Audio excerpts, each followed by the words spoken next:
آج ایک ٹاپک آپ کے ساتھ ڈسکس کرنا چاہوں گی اور وہ ٹاپک ہے حسد کا۔ کہتے ہیں کہ حسد وہ پہلا گناہ ہے جو آسمان پہ سرزد ہوا تھا اور پہلا گناہ ہے جو زمین پہ سرزد ہوا تھا۔ آسمان پہ کب اور کیسے؟ جب اللہ تعالیٰ نے فرشتوں کو یہ حکم دیا تھا کہ وہ آدم علیہ السلام کو سجدہ کریں تو سب نے سجدہ کیا، لیکن ابلیس نے سجدہ نہیں کیا۔ کیوں نہیں کیا؟ دل میں کیا تھا؟ حسد تھا۔ حسد جس کو آپ انگریزی میں جیلسی کہہ سکتے ہیں۔ اس نے کیا کہا تھا؟ انا خیر منہ، میں اس سے زیادہ اچھا ہوں۔ اور پھر اس کی وجہ بتائی، خلقتنی من نار وخلقتہ من طین، مجھے تو نے آگ سے بنایا اور اس کو مٹی سے بنایا۔ اور جیسا کہ آپ جانتے ہیں کہ زمین پر انسان سے پہلے جنات ہوا کرتے تھے اور ان کے لیے آزادی تھی اور زمین میں ہر طرح کی نعمتیں وہ استعمال کرتے۔ ابلیس بھی جنوں میں سے تھا۔ جب اس کو یہ پتا چلا کہ اب زمین پر ہم سے زیادہ اہمیت کسی اور مخلوق کو دی جا رہی ہے تو یہ بات اس کو بہت سخت ناگوار ہوئی۔ یہ بالکل ایسا ہی ہے جیسے ایک چھوٹا بچہ جب وہ دیکھتا ہے کہ اس کی ماں کی گود میں کوئی دوسرا بہن بھائی آ گیا ہے، دوسرا بچہ آ گیا ہے، تو اس کی کیفیت کیا ہوتی کہ اب میری محبت میں دوسرا شریک ہو رہا ہے، دوسرا اس کو شیئر کرے گا، وہ سب کچھ جو مجھے مل رہا تھا اب اس کو بھی مل جائے گا۔ وہ اس کو اپنا دشمن سمجھنے لگتا ہے اور اس سے جذبہ رقابت پیدا ہوتا ہے اور وہ اس کو ریپل کرتا ہے۔ تو آپ دیکھیں کہ اس کا نقصان کیا ہوا ابلیس کو۔ اس کے دل میں ایک جلن پیدا ہوئی، ویسے بھی آگ سے بنا ہوا تھا تو وہ اور بھی زیادہ جل بھن گیا اور کہنے لگا کہ میں اس کے آگے جھکوں، میں اس کے آگے سجدہ کروں، میں اس کو بڑا مان لوں۔ یہ نہیں ہو سکتا۔ اور اس بنا پر اس نے اللہ تعالیٰ کا بھی انکار کیا اور ہمیشہ کے لیے ذلت اور رسوائی اور سزا کا مستحق ہوا، اور پھر اپنی اس برائی پر، اپنی اس ڈٹائی پہ جم گیا اور اس نے توبہ نہیں کی، پلٹا نہیں۔ گویا حسد کے نتیجے میں ایک ایسی سرکشی اس کے اندر آئی، ایک ایسی ڈٹائی اور ایک ایسی کیفیت اس کے اندر آئی کہ جس سے وہ نکل نہ سکا۔ تو یہ ایک ایسی بیماری ہے، ایک ایسی خرابی ہے کہ جو انسان کو بسا اوقات مغلوب کر لیتی ہے۔ جب انسان کو احساس ہوتا ہے کہ یہ ایک برا کام ہے تو انسان اس سے بچ جاتا ہے، نکل آتا ہے یا اس پہ قابو پا لیتا ہے۔ لیکن حسد ایک ایسی تکلیف دہ بیماری ہے انسان کے لیے کہ جس پہ بہت آسانی سے قابو پانا بھی مشکل ہوتا ہے۔ اور عمومی حالات میں یہ دیکھا گیا ہے کہ حسد انسان کو مغلوب کر لیتا ہے۔ زمین پہ پہلا گناہ کیا تھا؟ قتل۔ کبیرہ گناہوں میں سے بڑا گناہ آپ سمجھ سکتے ہیں، قتل تھا۔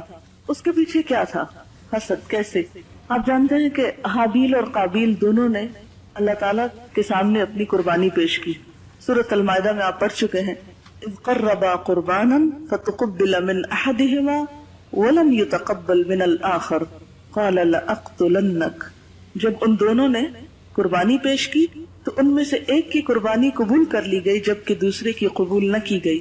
کس کی قبول نہیں ہوئی تھی؟ قابیل کی۔ اور کس کی ہوئی تھی؟ حابیل کی۔ تو قابیل حابیل کے اس اعزاز پر کہ اس کی قربانی قبول ہو گئی جل اٹھا اور اس برائی سے اتنا مغلوب ہوا کہ اپنے بھائی کو قتل کر ڈالا۔ حالانکہ قتل کرنے سے پہلے دونوں کے درمیان گفتگو بھی ہوئی، باہم بات چیت بھی ہوئی اور قریب تھا کہ وہ سمجھ جاتا، لیکن حسد سے اتنا مغلوب ہوا کہ سمجھ ہی نہ پایا۔ تو حسد ایک ایسی بیماری ہے کہ جو انسان کی عقل کو، ہوش و حواس کو پوری طرح مفلوج کر کے رکھ دیتی، اور اس وقت تک انسان کو چین نہیں آتا جب تک کہ وہ اس آگ کو ٹھنڈا نہیں کر لیتا۔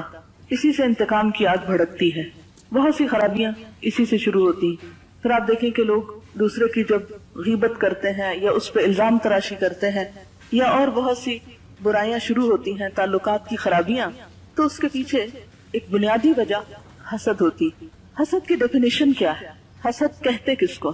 کسی بھی صاحب نعمت سے اس کی نعمت کے چھن جانے کی تمنا کرنا، کسی بھی صاحب نعمت سے اس کی نعمت کے چھن جانے کی خواہش کرنا، تمنا کرنا، آرزو کرنا۔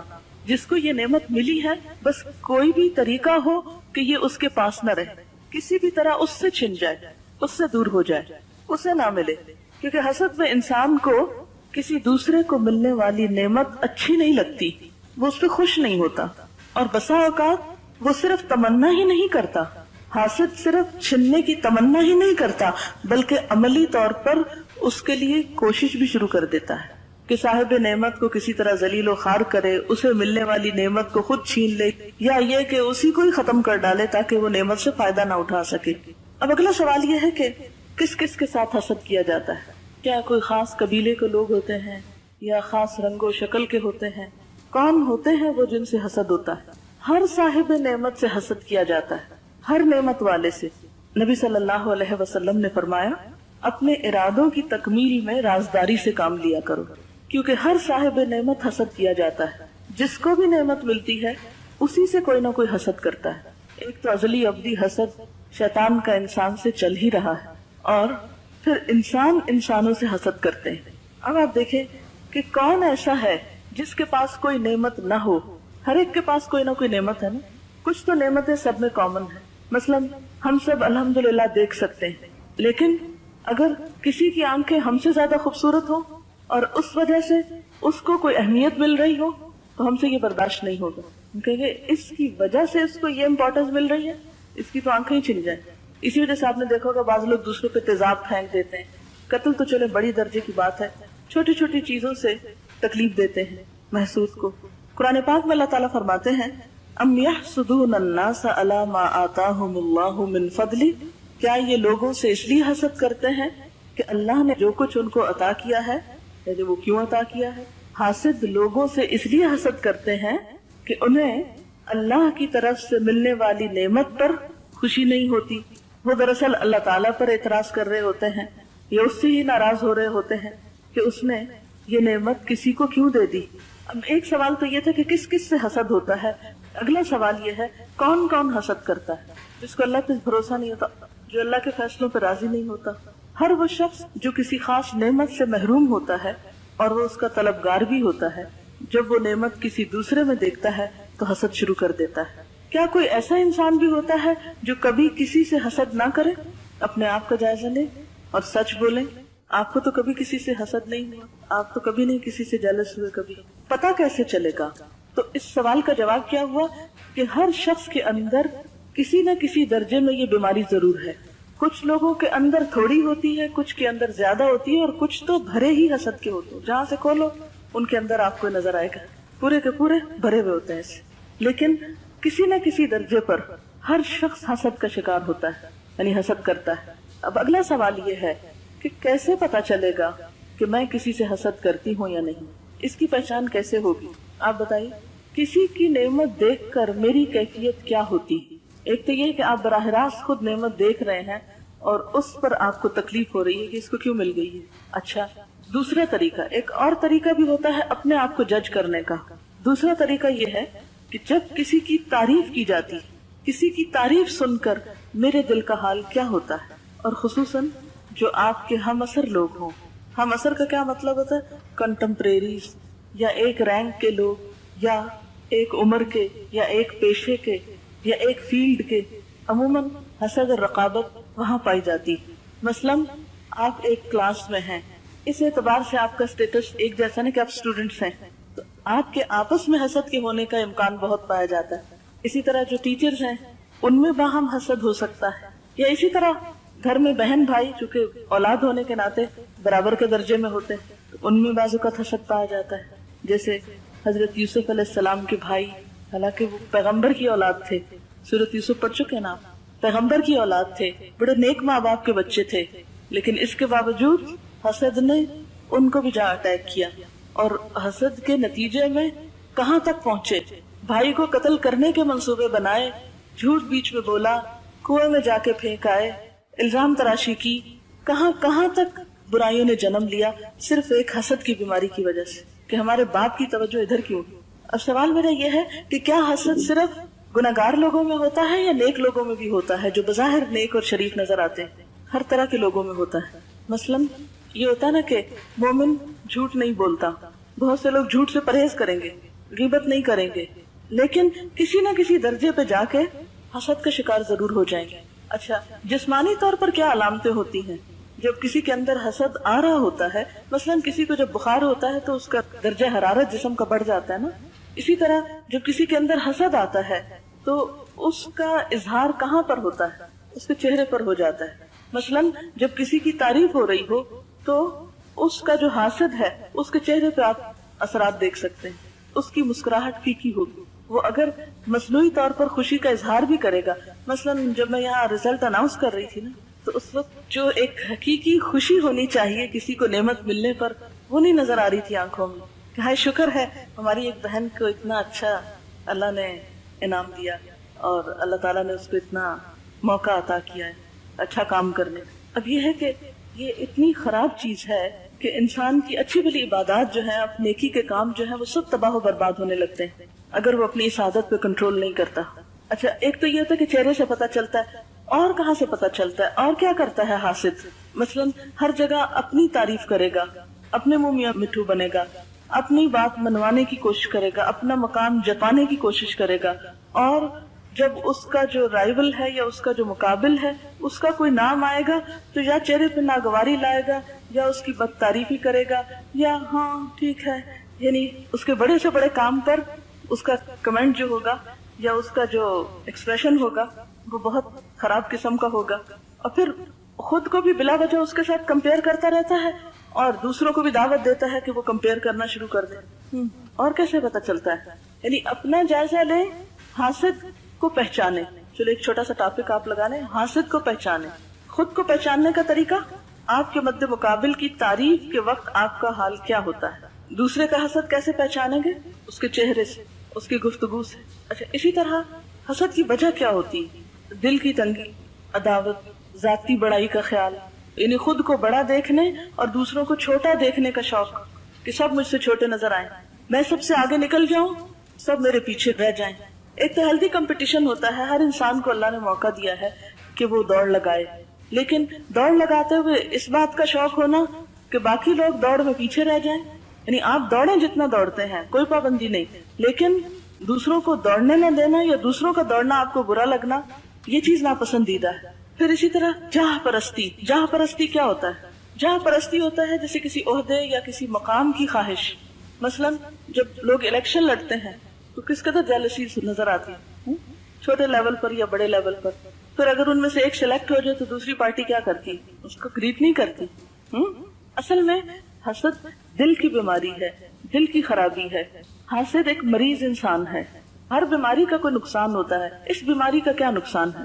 اس کا سب سے بڑا نقصان خود انسان کی اپنی ہی ذات کو ہوتا ہے. جس سے آپ حسد کر رہے ہیں اس کو تو شاید پتہ بھی نہ ہو، اور آپ اپنے دل میں جل رہے ہیں، کڑ رہے ہیں، غمزدہ ہیں. تو جس سے آپ نے حسد کیا اس کو تو خبر بھی نہ ہوئی اور آپ نے اپنا کباڑہ کر لیا، اپنے آپ کو نقصان دیا. اور کیا ہوتا ہے؟ بہت سی برائیاں اس سے جنم لیتی ہیں. مثلا اس سے بد اخلاقی جنم لیتی ہے. انسان غیبت پر اتر آتا ہے، الزام تراشی پہ اتر آتا ہے، دوسرے انسان کو عزت احترام نہیں دے سکتا. اگر دیکھا جائے تو قتل تک نوبت آتی ہے. بہت سے کبیرہ گناہوں کی بنیاد یہی بنتا ہے. پھر آپ دیکھیں کہ ابلیس کو کیا نقصان ہوا، برآمدہ درگاہ ہو گیا. بنی اسرائیل کو حضور صلی اللہ علیہ وسلم سے بہت حسد تھا کہ یہ دوسری قوم میں کیوں آ گئے ہیں، یہ آنر ہماری بنی اسرائیل کی قوم کو کیوں نہیں ملا. تو اس بنا پہ وہ بہت جلتے کڑتے تھے آپ سے اور آپ پر ایمان نہیں لائے. نقصان کیا ہوا ان کا؟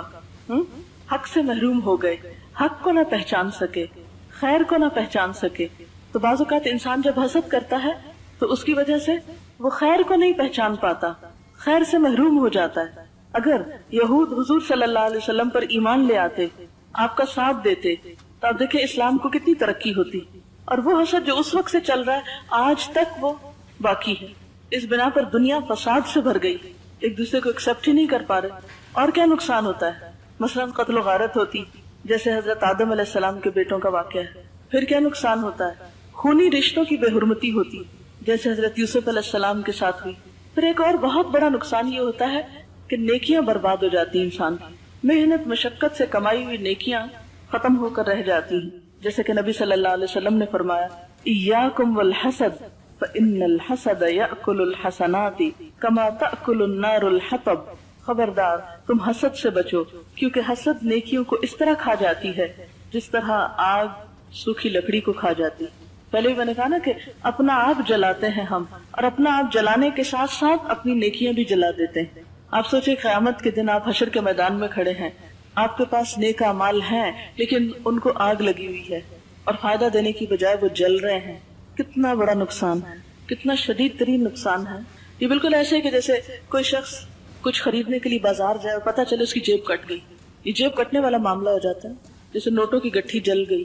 تو اگر اپنے اعمال کو ہم پیسوں سے ہی تشبیہ دے دیں، کیونکہ مال کی محبت میں تو ہم سب مبتلا ہے نا، تو وہ سمجھ جلدی آئے گی بات.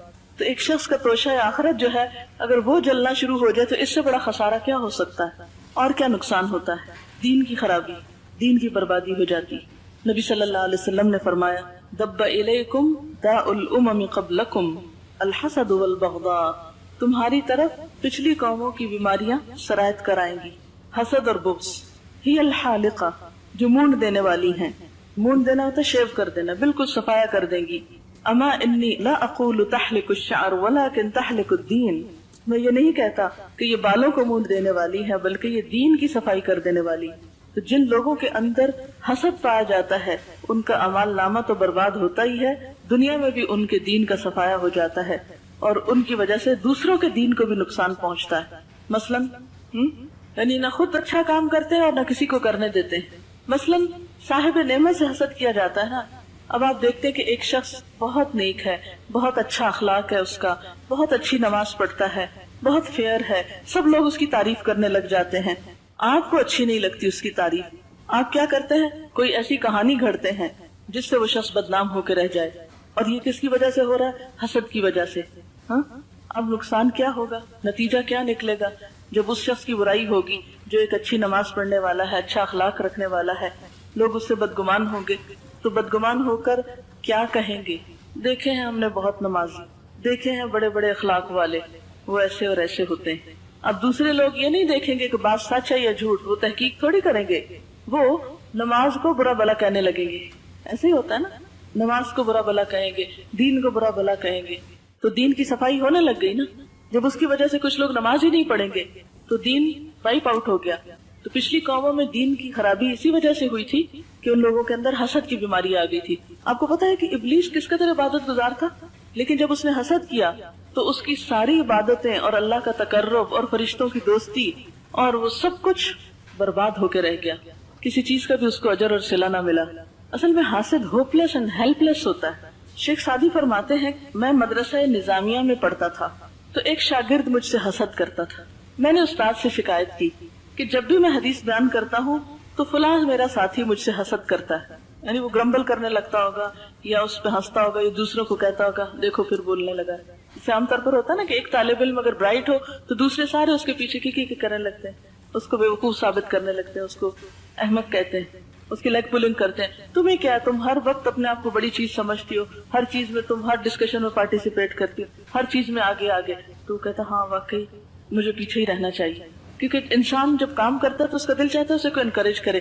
جب 10 لوگ ڈسکریج کرنے والے ہوں تو ایک اچھا بھلا کام کرنے والا شخص اپنا ہاتھ روک لیتا ہے، اب میں نہیں کروں گا، مجھ سے نہیں لوگوں کی باتیں سنی جاتی. اب وہ خیر کا کام رک گیا، آپ کی اچھی بلی صلاحیت کو زنگ لگ گیا. تو بہرحال انہوں نے اپنے استاد سے کہا کہ فلاں شخص مجھ سے حسد کرتا ہے. استاد نے کہا تمہارے ساتھی نے حسد کر کے اگر اپنے لیے جہنم کا ایک دروازہ کھولا تو تم نے چغلی کر کے دوسرا دروازہ اپنے لیے کھول لیا. تو برابر ہو گئی نا بات. تو اس طرح حسد کی وجہ سے گناہوں کی ایک چین شروع ہو جاتی. صرف ایک شخص نہیں، ایک سے دوسرا ریاکشن میں، دوسرے سے تیسرا. مثلاً اگر کسی نے کسی کے بارے میں برا بلا کہا حسد کی وجہ سے کسی کو، اب کیا ہوگا کہ جس کو برا کہا کسی اور نے بھی سن لیا، اس نے تحقیق نہیں کی، اس نے آگے جا کے کسی اور کو بتایا تو بتا فلاں شخص جو اتنی نمازیں پڑھتا ہے اس کا یہ حال ہے. حالانکہ دیکھا کسی نے نہیں ہوتا، صرف سنی سنائی پہ چل پڑتے ہیں. مثلاً ایک شخص جو کلاس میں اول آ رہا ہے تو دوسرا کہ ہاں ہمیں پتا ہے وہ کتنی چیٹنگ کرتی، حالانکہ یہ جھوٹ ہوتا ہے. اب دوسرے نے سنا، اس نے تحقیق نہیں کی چیٹنگ کرتی کہ نہیں، اس نے آگے مشہور کر دیا. تو پتا یہ ایسے ہی فرسٹ آ گئی ہے، کوئی اس کے اندر قابلیت نہیں، صرف چیٹنگ کرتی.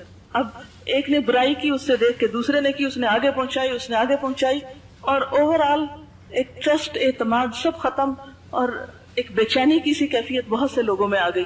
اب دیکھیں کہ دنیا میں جینے کا حسن اعتماد کے ساتھ ہے، محبت کا حسن اعتماد کے ساتھ ہے، خوشگوار تعلقات کی طے میں باہمی اعتماد ہے. جن لوگوں کے درمیان اعتماد نہ رہے، جن لوگوں کے درمیان ٹرسٹ نہ رہے کہ وہ ایک دوسرے کے خیر خواہ ہیں، ایک دوسرے سے محبت کرنے والے، ایک دوسرے کو چاہنے والے ہیں، تو نتیجہ کیا ہوتا ہے؟ تعلقات خراب ہوتے ہیں. تعلقات خراب ہوتے ہیں تو بدمزگی ہوتی ہے، زندگی حرام ہو جاتی ہے. آپ ذرا امیجن کریں کہ آپ ایسے لوگوں کی کمپنی میں ہیں جن کو آپ ٹرسٹ کر سکتے ہیں، جو آپ کا بھلا چاہتے ہیں، تو آپ ان کے ساتھ بیٹھ کے کس قدر انجوائے کرتے ہیں. اور اگر تھوڑی دیر بھی آپ کو ایسے لوگوں میں بیٹھنا پڑے کہ جن پر نہ آپ کو اعتماد ہو نہ انہیں آپ پر ہو، تو ایسی زندگی کا کوئی لطف ہے؟ کوئی لطف نہیں. تو حسد کے نتیجے میں ہم اپنے ماحول کو اتنا پلوٹ کر لیتے ہیں، اتنی بے چینی اس میں پھیلا دیتے ہیں کہ اپنے لیے دنیا میں جہنم تیار کر لیتے ہیں. حاصل تو کچھ نہ ہوا. عموماً آپ نے دیکھا ہوگا جو لوگ جلتے اور کڑتے رہتے ہیں ان کی جسمانی صحت بھی بڑی خراب ہوتی ہے. وہ کبھی آپ کو شگفتہ، فریش، ہیلدی نظر نہیں آئیں گے. ان کا چہرہ بھی مرجھایا ہوا، ان کے چہرے پہ بل پڑے ہوئے، ترش روح، ایسے جیسے ستائے ہوئے ہیں زمانے بھر کے. اندر کی جلن کی وجہ سے مسکرا نہیں سکتے، نہ خوش ہو سکتے نہ کسی کو خوش کر سکتے، کیونکہ اگر آپ مسکرانا جانتے ہیں تو دوسرے کو بھی خوش کرنا جانتے ہیں، اور کسی کو خوش کرنا کتنی بڑی نیکی. پھر اسی طرح بسا اوقات طنز اور تانوں کے تیر چلائے جاتے ہیں، جس سے ماحول اتنا زخمی ہو جاتا ہے کہ انسان کے لیے چند لمحے گزارنا ایسے ماحول میں مشکل ہو جاتا ہے. اب کوئی شخص بھی تنہا زندگی نہیں بسر کر سکتا. ہر انسان محتاج ہے دوسرے کا. کوئی کتنا بھی عقل مند ہو، کتنا بھی قابل ہو، کتنا بھی مالدار ہو، اکیلے کسی کا کام نہیں چلتا.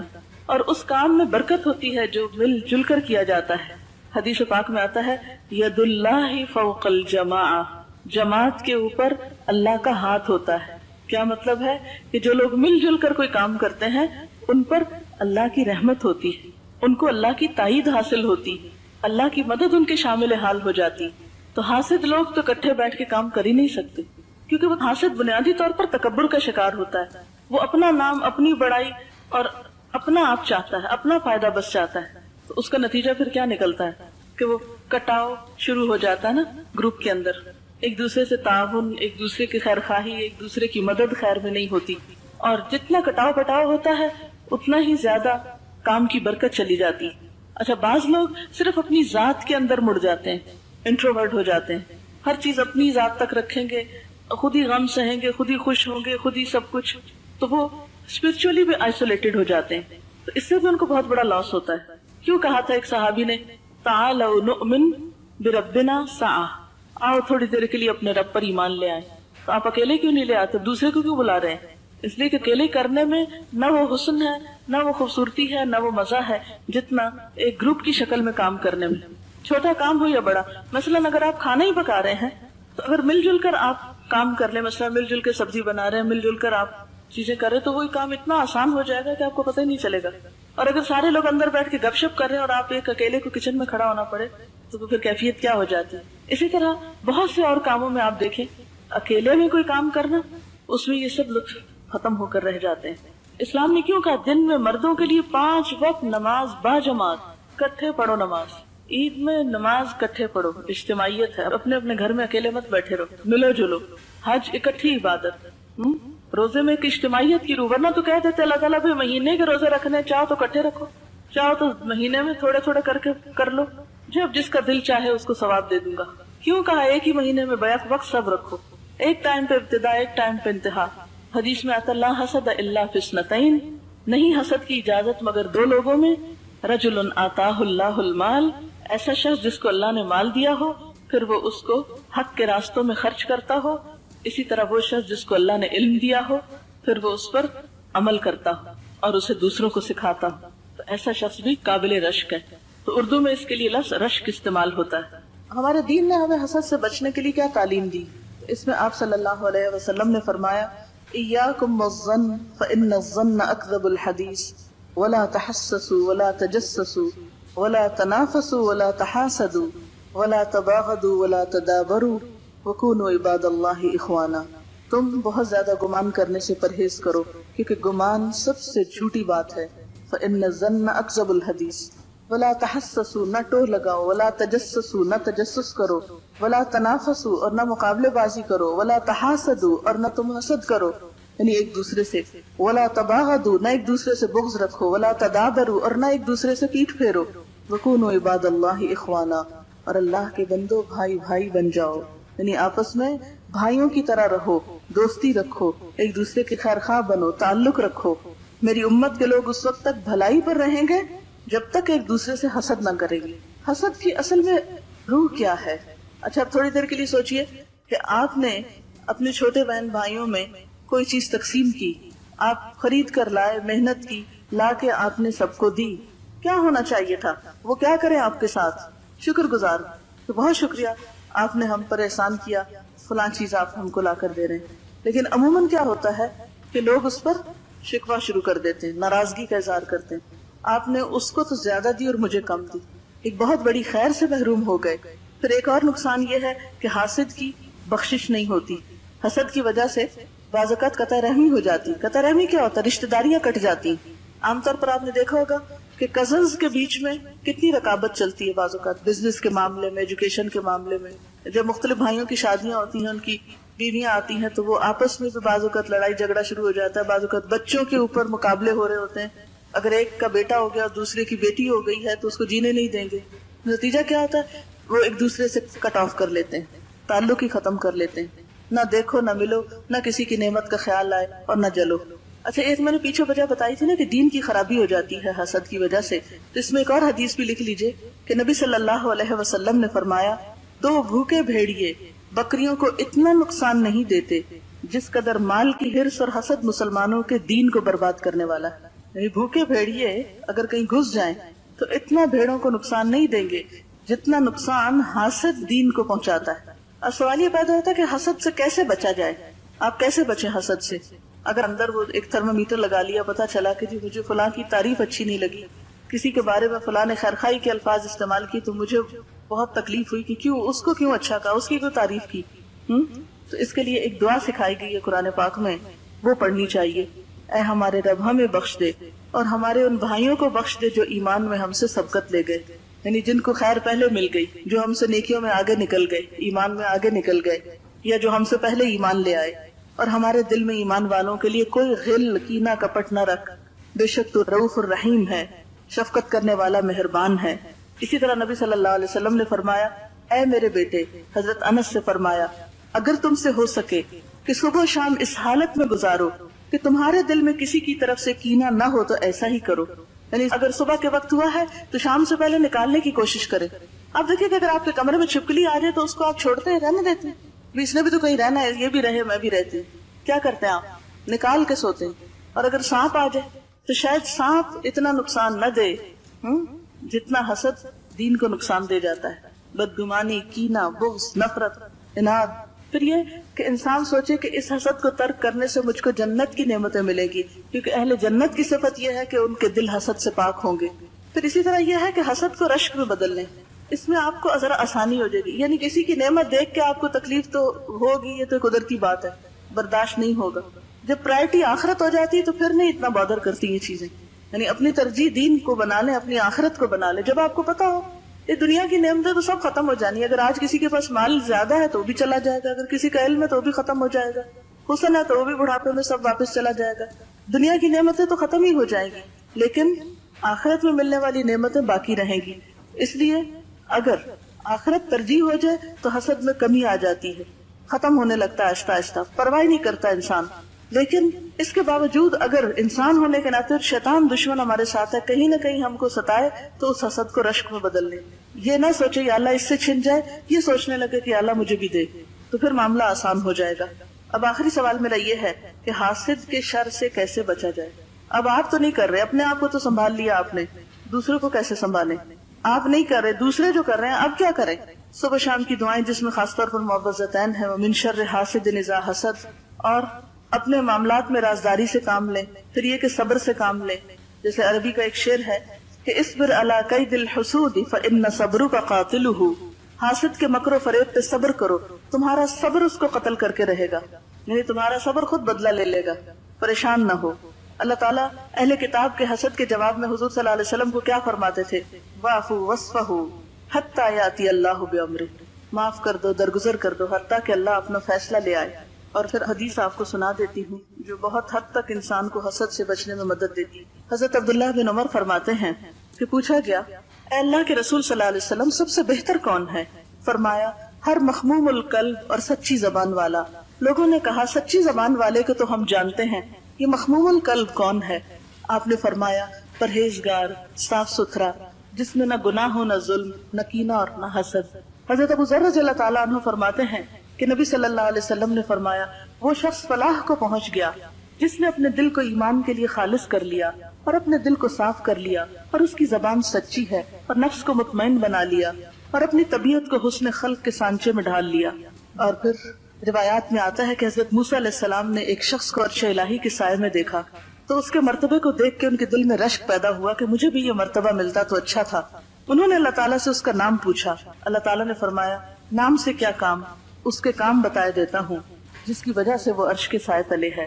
یہ شخص 3 کام کیا کرتا تھا. ایک یہ کہ لوگوں پر اللہ کے انعام دیکھ کر حسد نہیں کرتا تھا، دوسرا یہ کہ ماں باپ کا نافرمان نہ تھا، اور تیسرا یہ کہ لوگوں کی چغلی ایک سے دوسرے کو نہیں کرتا تھا. اور پھر ایک شخص کے بارے میں آپ صلی اللہ علیہ وسلم نے 3 دن تک فرمایا کہ جس نے اہل جنت کو دیکھنا ہے تو اس کو دیکھ لے. تو 3 دن صحابہ نے دیکھا کہ ایک ہی شخص ہے کہ جس کے بارے میں آپ یہ بات فرما رہے ہیں. حضرت عبداللہ بن عمر کو بہت شوق ہوا کہ میں دیکھوں یہ کام کیا کرتا ہے. 3 دن اس کے گھر رہنے کی انہوں نے اجازت مانگی. وہ شخص مان گیا. دیکھا تو وہ ایک عام انسان تھا، کوئی غیر معمولی عمل نہیں تھا اس کا. حضرت عبداللہ بن عمر نے 3 دن کے بعد پوچھا کہ بھائی آپ کے بارے میں حضور صلی اللہ علیہ وسلم نے 3 دن جنتی ہونے کی بشارت دی ہے، آخر آپ وہ کون سا کام کرتے ہیں کہ جس کی وجہ سے آپ کو جنت میں جگہ ملے گی، جبکہ میں دیکھتا ہوں کہ آپ کی زندگی میں کوئی ایسا خاص کام تو نہیں ہے. تو انہوں نے کہا کہ میں کسی مسلمان سے کینہ نہیں رکھتا اور نہ کسی کی بھلائی پر جو اللہ نے اسے دے رکھی ہے حسد کرتا ہوں. تو عبداللہ بن عمر کہتے ہیں کہ میں نے اس سے کہا یہی وہ چیز ہے جس نے اس درجے پہ پہنچا دیا ہے. ہمارا حال یہ ہے کہ ہم ظاہری لباس کو بہت توجہ دیتے ہیں. مسلمان بننے کی پہچان ہم حجاب سمجھتے ہیں کہ کوئی شخص کوٹ سکارف پہن لے تو وہ بہت اچھے درجے کا مسلمان ہو گیا. آپ کو معلوم ہے سورۃ الاعراف میں اللہ تعالیٰ کیا فرماتے ہیں؟ یا بنی آدم قد انزلنا علیکم لباسا یواری سوآتکم وریشا ولباس التقوی ذالک خیر. ظاہر کا لباس تو ہے ہی، لیکن وہ لباس التقوی ذالک خیر. اور تقوی کا لباس، اور تقوی کہاں ہوتا ہے؟ اندر.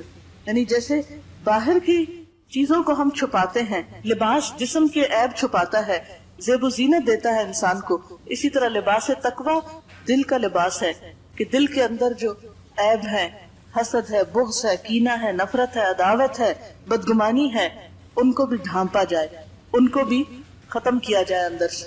جیسے ظاہری داغ دھبے دھو دھو کے مٹاتے ہیں تو دل کے داغ دھبے بھی دھو دھو کے مٹائے جائیں. صرف لوگوں سے سامنے ہی اچھے نہ ہوں، پیچھے بھی ان کے لیے اچھے ہوں. صرف ظاہر میں خیر خواہی نہ کریں، حقیقت میں بھی ان کی خیر خواہی کریں. لکھتی میرا آنکھوں دیکھا واقعہ ہے لیبیا میں. ہم باہر تھے، ایک فیملی 2 بھائی اکٹھے رہتے تھے. ایک بھائی کو گورنمنٹ نے اچھا خوبصورت گھر اور پے بھی ڈالرز میں دی. اس کے بھائی کو رات دن فکر کرنے سے بلڈ کینسر ہو گیا اور بہت جلد دنیا سے چلا گیا. اگر وہ AC لگاتا تو کہتا یہ مجھے سوٹ نہیں کرتا، ہر چیز میں ایپ نکالتا اور اسے کہتا کہ میرے لیے بھی جاب کا کچھ کر دو، میری بھی بیوی بچے ایسے گھر میں رہیں. بس یہی دوڑ ہے آج کے انسانوں کی، تیری دیوار سے اونچی میری دیوار بنے. ہو گئے لوگ اپاہج یہی کہتے کہتے، ابھی چلتے ہیں ذرا راہ تو ہموار بنے. اور پھر کسی نے لکھا ہے کہ پہلے دل میں حسد آتا ہے، پھر بدگمانی جنم لیتی ہے. پھر حاسد ڈائریکٹ تو نہیں کہتا کہ میں حسد کا شکار ہوں، مگر وہ دوسروں کے دل میں بھی بدگمانی پیدا کرتا ہے. اس کا نتیجہ کیا ہوتا ہے کہ اسے غیبت کرنا پڑتی ہے. ہر جگہ وہ ایسی ڈسکشن کرتا ہے اور نتیجہ کیا ہوتا ہے کہ حسد ساری نیکیوں کو کھا جاتا ہے، سب نیکیوں کا صفایا ہو جاتا ہے، کیونکہ وہ برائیوں کی چین چل پڑتی ہے نا. اچھا، پہلے جو اسباب پوچھے گئے تھے نا کہ عموماً حسد کا سبب کیا ہوتا ہے، تو اس میں کسی نے لکھا ہے کہ یہ ایک نفسیاتی بیماری ہے.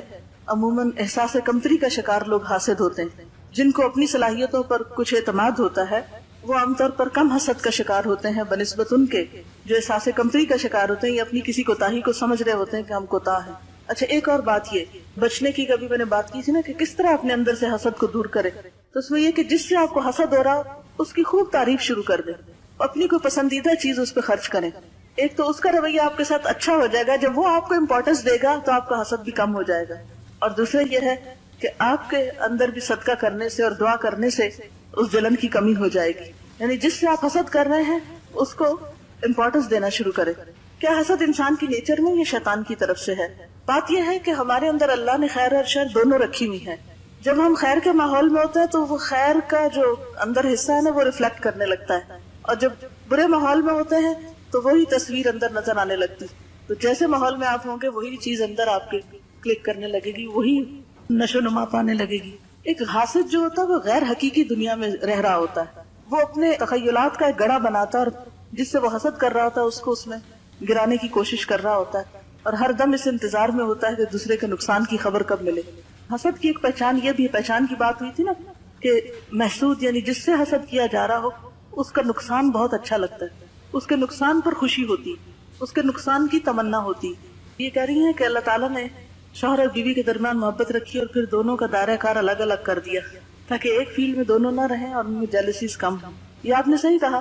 میں ایک ایسے کپل کو جانتی ہوں کہ جو دونوں پہلے کلاس فیلوز تھے، دونوں کو بعد میں بینک میں جاب ملی، شادی بھی ہو گئی. اب اتفاق یہ کہ لڑکی بہت ذہین تھی اور اس کی جاب لڑکے کے مقابلے میں اچھی تھی، وہ زیادہ ارن کر رہی تھی، اور محض اس بنا پر کہ شوہر جو ہے اس کو اللہ نے ایک درجہ دے رکھا ہے تو اس نے پہلے تو چھوٹی چھوٹی چیزوں میں اس کے روڑے اٹکانے شروع کیے. گھر کے کام میں شیئر نہیں کرنا، بچوں کی ذمہ داری میں شیئر نہیں کرنا. پھر یہ کہ جب کسی اور طریقے سے دیکھا کہ نہیں کام چلتا، ٹھیک ٹھاک قسم کی لڑائی جھگڑا فساد، اور بالآخر یہاں پر آ کر بات ٹھہری کہ لڑکی کو جاب چھوڑنا پڑی، اور جب چھوڑی تو جب جا کر گھر میں کچھ چین ہوا، حالانکہ اپنی پسند کی شادی کی تھی. تو آپ نے دیکھا ہوگا کہ بعض اوقات دو باہم محبت کرنے والوں میں بھی تعلقات کی شدید خرابی کا سبب یہ حسد بن جاتا ہے. کیونکہ ہمارے معاشرے میں ویسے بھی لوگ تانے دیتے ہیں، دیکھو تمہاری بیوی تو بہت قابل ہے اور تم پیچھے رہ گئے ہو، تو وہ اس کو اپنی بعض اوقات خرابی کا سبب سمجھتے ہیں. حسد کا ایک علاج یہ ہے کہ جس سے آپ کو حسد ہو اس سے خوب اچھی طرح سلام کرے اور مصافحہ ضرور کرے، ہاتھ ملائیں. نبی صلی اللہ علیہ وسلم نے فرمایا تصافحوا فإنه يذهب الغل، مصافحہ کرو، وہ دلوں کا کینہ دور کرتا ہے. کہتے کہ حسد کا روٹ کاز حب الدنیا کہا جا سکتا ہے کہ حب الدنیا رأس کل خطیئۃ، دنیا کی محبت ہر برائی کی جڑ ہے. کیونکہ دنیا کی محبت کی وجہ سے ہی تو آپ دوسرے سے حسد کر رہے ہوتے ہیں کہ وہ دنیا اس کو کیوں زیادہ مل گئی. ایک سوال ہے، حاسد کی تو سزا بری ہے، اس کا نقصان بھی ہے، لیکن جس سے اس کو حسد ہوتا ہے کیا اس کا بھی کچھ نقصان ہوگا؟ کیا نظر بھی حسد کی وجہ سے لگتی ہے؟ ہوتا یہ ہے کہ نظر لگتی ہے، حسد کی وجہ سے بھی لگتی ہے. اس کو بری نظر کہا جاتا ہے، نظر بد جس کو کہتے ہیں. نظر بد کیوں ہوتی ہے؟ کیونکہ خوشی سے نہیں دیکھتا نا. میں نے ابھی تو یہ سورۃ کہف میں اس کی مثال دی تھی آپ کو. کہاں بھلا جب وہ باغ والے کا باغ جلا تھا تو اس وقت دوسرے نے کیا کہا تھا اس کو؟ لولا اذ دخلت جنتک قلت ما شاء اللہ. ایسا کیوں نہ ہوا کہ جب تم اپنے باغ میں داخل ہوئے تو تم نے ماشاء اللہ کیوں نہ کہا؟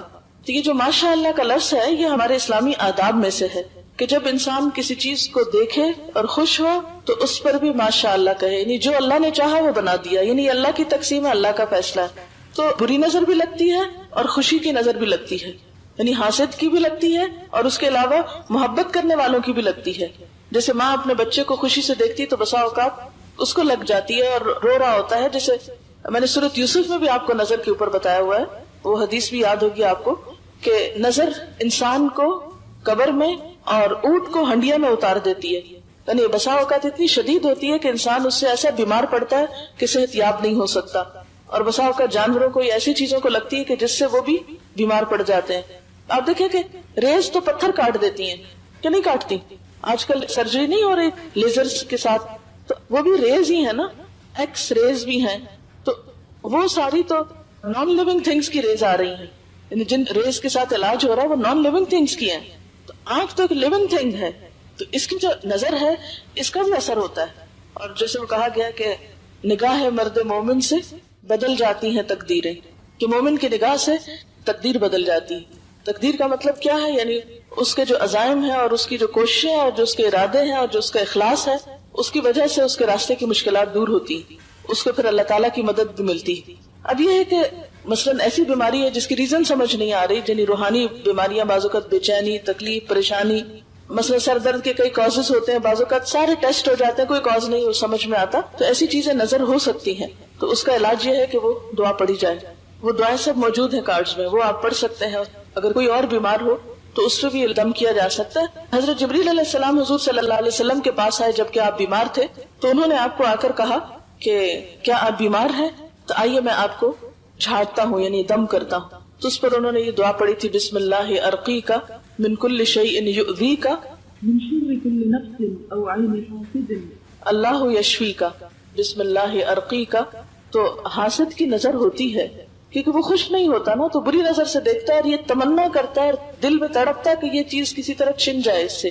ایک چھوٹی سی چیز میں یہ کہنا چاہوں گی، اس میں کوئی شک نہیں کہ انسان کو جو عادتیں بچپن سے پڑ جاتی ہیں ان کو اپنے سے دور کرنا ایک مشکل کام ہوتا ہے، لیکن جذبے کے ساتھ، نیت کے ساتھ، پختہ ارادے کے ساتھ بہت سی چیزیں انسان کی زندگی میں شامل ہو سکتی ہیں اور انسان اس سے اپنی زندگی کو بدلتا ہے.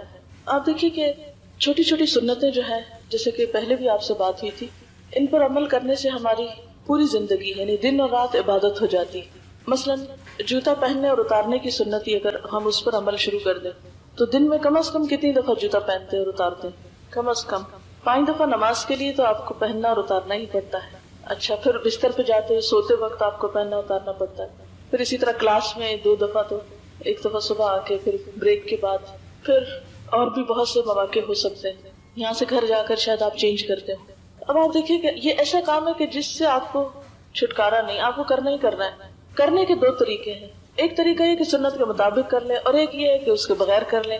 تو ان دونوں میں فرق کیا ہوگا؟ کوئی فرق ہے یا نہیں ہے؟ اجر کا فرق ہے نا. اب آپ دیکھیں اسی طرح کھانا کھانا ہے. کوئی بھی شخص کھانا کھائے بغیر رہ نہیں سکتا.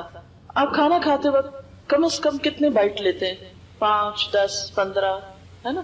پانی پیتے وقت بھی 3 سانس لیتے ہیں. اب اگر آپ کھا رہے ہیں اور دائیں ہاتھ سے کھانے کے بجائے بائیں ہاتھ سے کھا رہے ہیں, کھانا تو ہے آپ کو, دائیں ہاتھ سے کھانے سے ثواب ہوگا اور شاید اس میں کوئی فائدہ بھی ہوتا ہو انسان کے سارے سسٹم کے ساتھ. اس کی کوئی کوآرڈینیشن ایسی ہوتی ہے ہم نہیں جانتے. وہ کل ڈسکور ہو گیا تو پھر ہمارا ایمان بڑھے گا, ابھی تو نہیں ہے. اب کھانا ہے تو بائیں ہاتھ سے بھی ہم کھا رہے ہیں. ایک ہی وقت میں 2 لوگ کھا رہے ہیں, ایک دائیں سے کھا رہا ہے ایک بائیں سے کھا رہا ہے. ایک اپنے آپ کو نیکی سے بھی مالا مال کر رہا ہے, اپنا فائدہ کر رہا ہے, اور ایک اپنے آپ کو صرف نیکی سے محروم نہیں کر رہا, سنت کی خلاف ورزی پہ اس پہ چارج بھی ہو رہا ہے. کیونکہ یہ ان سنتوں میں سے ہے کہ جس پر آپ صلی اللہ علیہ وسلم نے سختی کی ہے. کچھ ایسی چیزیں ہیں کہ جو ہمیں چوائس دیتی کہ ہم کریں یا نہ کریں تو کوئی بات نہیں, پسندیدہ ہے, افضل ہے, کر لیا جائے. لیکن کچھ سنتیں ایسی ہیں کہ جن پہ عمل نہ کرنے پہ آپ نے ناراضگی کا اظہار کیا ہے, اور انہی میں سے ایک سنت کھانا کھانا ہے. ایک شخص آپ کی موجودگی میں بائیں ہاتھ سے کھا رہا تھا, آپ نے اسے کہا دائیں سے کھاؤ, اس نے کہا میں نہیں کھا سکتا. آپ نے فرمایا کبھی نہ کھا سکو, اور مرتے دم تک اس کا دائیں ہاتھ منہ تک نہیں جا سکا تھا. کیونکہ یہ ہماری شناخت ہے, آئیڈینٹی ہے, پہچان ہے کہ ہم مسلمان ہیں. ہمارے ماتھے پہ تو نہیں لکھا ہوا کہ ہم مسلمان ہیں. ہمارا کھانا پینا, چلنا پھرنا, اٹھنا بیٹھنا یہ ہمیں بتائے گا. اگر کسی کو بھی پتا چلے کہ ایک لڑکی جس نے قرآن پاک کے 16 پارے پڑھ رکھے ہیں وہ بائیں ہاتھ سے کھاتی ہے, آپ کو دیکھ کر کتنے لوگ دین کی طرف آئیں گے, یا آپ لوگوں کو دین سے بھگانے کا ذریعہ بنیں گے. کیونکہ آج میری اپنی آنکھوں نے دیکھا ہے نا, اور میں اس قدر تکلیف میں ہوں کہ میں بتا نہیں سکتی کہ اگر نصف سے زیادہ قرآن پاک پڑھ لیا جائے اور ہمارے صرف کھانے کی عادت نہ بدلے, ہم اتنی قربانی نہ کر سکیں کہ لقمہ بائیں ہاتھ سے دائیں میں لے آئیں, کیا برکت ہوگی ہماری زندگی میں. وہ مسلسل نافرمانی سے جو رزق ہم کھا رہے ہوتے ہیں وہی ہمارے اندر کا حصہ بنتا ہے, وہی ہمارے دلوں کو سخت کرتا ہے, اسی سے ہماری عبادت میں کوئی خشوع نہیں آتا, اسی سے ہمیں اللہ کی محبت اور رحمت نہیں ملتی. کیا پایا ہم نے زندگی میں, کیا کمایا. اسی طرح کسی کا جوتا چوری ہو رہا ہے, کسی کا کچھ اٹھ رہا ہے, مجھے اس بات کی بھی سمجھ نہیں آتی کہ کس کو کیا کہا جائے. آپ کو پتا ہے اسلام میں چوری کرنے کی سزا ہاتھ کاٹنا ہے, اور ہاتھ کاٹنے کا عمل آپ کو پتا ہے کیسے ہوتا ہے؟ جب چاپ کرتے ہیں تو اس کے بعد ابلتے ہوئے تیل میں اس کو ڈپ کرتے ہیں, تب جا کے اس کی رگیں آگے سے جلتی. تھوڑی دیر کے لیے بھی اگر ابلتے ہوئے تیل کا آپ کے اوپر قطرہ پڑ جائے کتنی دیر تک تڑپتے ہیں آپ. اور یہ اللہ نے سزا دنیا میں رکھی ہے. اگر دنیا کی کوئی عدالت آپ کو سزا نہیں دے سکتی, کوئی آپ کو نہیں پکڑ سکتی, تو کیا آپ سمجھتے ہیں کہ اللہ کے ہاں نہیں پکڑ ہوگی؟ ایسے چھوڑ دیا جائے گا, پوچھا نہ جائے گا, حقدار وہاں ہم سے حق لینے کھڑے نہ ہوں گے. کیوں یہ کہا گیا کہ قیامت کے دن ایک شخص ڈھیروں نیکیاں لے کر آئے گا, لیکن اس کے ساتھ ساتھ کچھ لوگ ہوں گے, کسی کو اس نے مارا ہوگا, کسی کا حق مارا ہوگا, کسی کو گالی دی ہوگی, کسی کو برا بھلا کہا ہوگا, کسی کی غیبت کی ہوگی, کسی کو تانا دیا ہوگا. پھر لوگ آ جائیں گے اپنا اپنا حق لینے, اور وہ بالکل کلاش ہو جائے گا, کچھ نہیں رہے گا اس کے پاس, اس کے اعمال کا صفایا ہو جائے گا. اور ابھی بھی لوگ کھڑے ہوں گے جس کا اس نے حق مارا ہوگا, کیونکہ بندوں کا حق جب تک بندے معاف نہ کریں اللہ تعالیٰ معاف نہیں کرتے. اور پھر دوسروں کی برائیاں اس کے نامہ اعمال میں ڈالی جائیں گی, ان کے حصے کی سزا بھی یہ بھگتے گا. کیا ہم بھول گئے ان ساری باتوں کو؟ جو لوگ قرآن نہ پڑھیں انہیں تو شاید نہ پتا ہو اس بات کا. یہ نہیں کہ ان کی پکڑ نہیں ہوگی, آپ قرآن میں پڑھ چکے ہیں کہ ان کو بھی پوچھا جائے گا. ان السمع والبصر والفؤاد كل اولئک کان عنہ مسئولا. اللہ نے یہ آنکھیں, کان, دل اس لیے نہیں دیے کہ صرف دنیا ہی دیکھتے رہو ان سے, اس نے خود کو پہچاننے کے لیے یہ سب کچھ دیا ہے ہمیں, اور پوچھا جائے گا. تو اس دن ہم کیا جواب دیں گے؟ کیا آخر یہ چھوٹی سی حقیر سی دنیا اس قابل ہے کہ ہم اس کی محبت میں اور اس کو حاصل کرنے میں اپنی آخرت تباہ برباد کر کے رکھ لیں؟ کیا یہ چھوٹی چھوٹی چرائی ہوئی چیزیں, کسی کے سلیپر, کسی کی گھڑی, کتاب, کاپی, یہ ہمیں قیامت کے دن کتنے بڑے خسارے سے دوچار کر سکتے؟ کتنے دن لے کے چلیں گے ان سب چیزوں کو؟ ایک جوتا کتنے دن چلے گا کسی کا؟ اور شروع میں بھی کہا گیا تھا اگر آپ کا اپنا نہیں ملتا تو کسی کا مت پہنے, ننگے پاؤں چلے جائیں, کسی کا جوتا نہیں پہنے, کیونکہ اگر آپ کا کسی نے پہن لیا, آپ نے کسی اور کا پہن لیا, کسی نے آپ کا پہنا, آپ نے کسی کا پہنا, نتیجہ کیا نکلے گا؟ جیسا پہلے نے جرم کیا ایسا ہی آپ نے بھی کر لیا. وہ ایک چین چل پڑی نا، اور بہت سے لوگ اس سے متاثر ہو گئے. اور ویسے بھی حق نہیں ہمیں کہ کسی کی اجازت کے بغیر، کسی کی مرضی کے بغیر اس کی چیز استعمال کی جائے. یعنی چور ڈاکو سے کم نہیں ہوتا وہ انسان جو کسی کی بغیر اجازت اس کی چیز اٹھائے، خواہ اس کے سامنے ہی اٹھا رہا ہو. ڈکیتی کس کو کہتے ہیں؟ جو سامنے کی جاتی. اب ایک شخص شرافت سے نہ بولے، بغیر اجازت آپ کو کوئی حق نہیں کہ کسی کا پین اٹھائیں یا کسی کی کتاب اٹھا کے پڑھنا شروع کر دیں یا کسی کی ڈائری کھولے یا کسی کی اور کوئی چیز اس طرح کی اٹھائیں. یا آپ کو جلدی جانا ہے، واش روم میں جوتا نہیں ملا تو آپ کسی کا پہن کے چلے جائیں اور گیلا کر کے واپس لے آئیں، اس کا تو کوئی حق نہیں ہے آپ کو. اس میں بھی آپ کی نیکیوں کا خسارہ ہو رہا ہے، اس میں بھی آپ لوز کر رہے ہیں. یہ چھوٹی چھوٹی بہیویئر کی باتیں ہماری زندگی میں جن کی کمی رہ جاتی ہے، جس کی وجہ سے ہم دین کو الٹا بدنام کرتے ہیں. اپنا تو نقصان کرتے ہی ہیں، دوسروں کا بھی راستہ روک دیتے ہیں. اور جو لوگ گیسٹ آتے ہیں ان کے ساتھ جب یہ ہوتا ہے تو انتہائی تکلیف دہ ہوتا ہے نا. چلے آپ لوگ تو پتا ہے کہ پڑھ رہے ہیں اور جو بھی ہو رہا ہے، لیکن جب کوئی گیسٹ آتا ہے اور اس کا جوتا اٹھ جاتا ہے یا اس کی کوئی چیز اٹھ جاتی ہے تو کس قدر ادارے کی بدنامی کا سبب ہے کہ یہ قرآن پڑھا جا رہا ہے یہاں پر. آپ نے اب تک جتنی بھی چوریاں کی ہیں، جتنی بھی بغیر اجازت کسی کی چیزیں اٹھائی ہیں، جا کے آج تیل ابال کے ایک ایک قطرہ ٹپائے اپنے ہاتھ کے اوپر. پھر مجھے بتائیں کہ آپ قیامت کے دن کیسے برداشت کریں گی یہ سب کچھ؟ صرف اتنی دفعہ ڈپ کریں اپنا ہاتھ گرم ابلتے تیل میں.